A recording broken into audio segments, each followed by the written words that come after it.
अस्सलाम वालेकुम जी।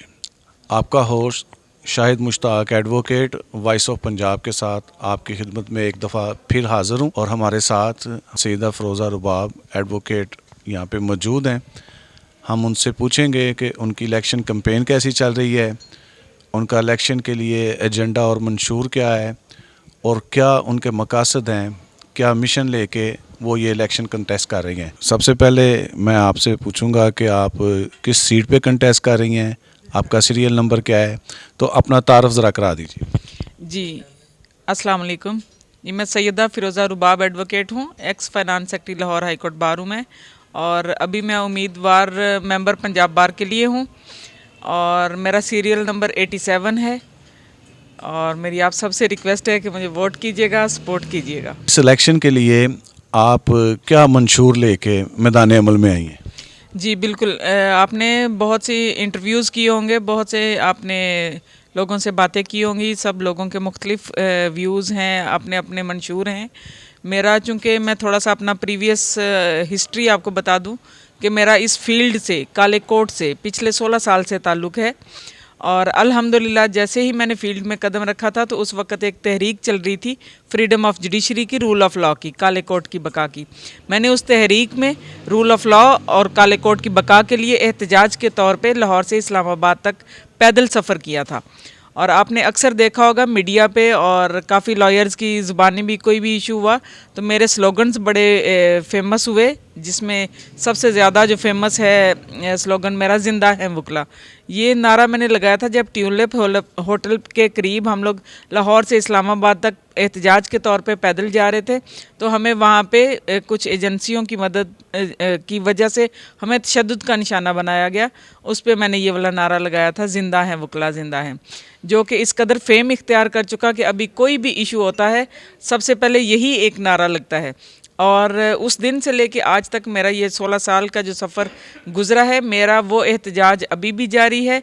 मेरा एहतजाज हर उस डिक्टेटर के ख़िलाफ़ है जिसने हमेशा से हमारे काले कोट के ऊपर शबखून मारने की कोशिश की। मंशूर में अगर देखा जाए तो मेरा मंशूर जो है, सिंपल अगर बात मैं करूं, तफसीली ना जाऊं, तो सिंपल बात यह है कि मेरा मंशूर मेरा काला कोट है। मेरा मंशूर मेरे काले कोट की तकरीम है और इसकी इज़्ज़त के लिए हम लोग हर हाल में खून के आखिरी कतरे तक लड़ने मरने को तैयार हैं। और दूसरी ये बात कि आपने देखा होगा हमारे यंगस्टर्स जब पहला कदम इस फील्ड में रखते हैं, जब वो इस फील्ड में आते हैं तो उन्हें बिल्कुल भी हौ नौ नहीं होती कि वो क्या पढ़ के आए हैं और उन्होंने इधर आके करना क्या है।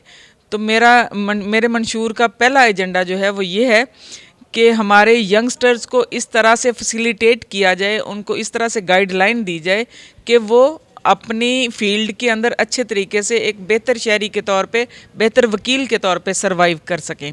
उसके बाद जो दूसरा मेजर इशू मेरे माइंड में है वो ये है कि आपने देखा होगा हर फील्ड में जब लोग 60 साल तक हो जाते हैं, 60 साल के बूढ़े हो जाते हैं, उनको रिटायरमेंट दे दी जाती है और सफिशेंट अमाउंट उनको दे दी जाती है और उनको मंथली एक पेंशन के तौर पे हैंडसम अमाउंट मिलती है।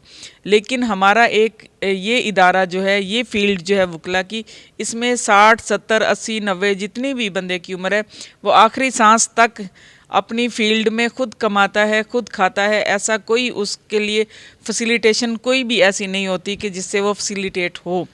मेरी कोशिश होगी, आपने देखा होगा कि हमारे हमसाया मुल्क जो वो इंडिया है, उधर भी 60 साल से ऊपर के लोगों को पेंशन के तौर पे एक पेंशन का नाम दे दिया गया है और एक हैंडसम अमाउंट मिलना शुरू हो गई है।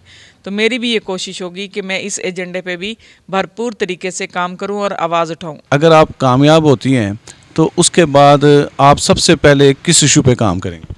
सबसे पहले मेरा यंगस्टर्स का इशू है कि इसको हमें यंगस्टर्स का जो फ्यूचर है उसको प्रोटेक्ट करना चाहिए।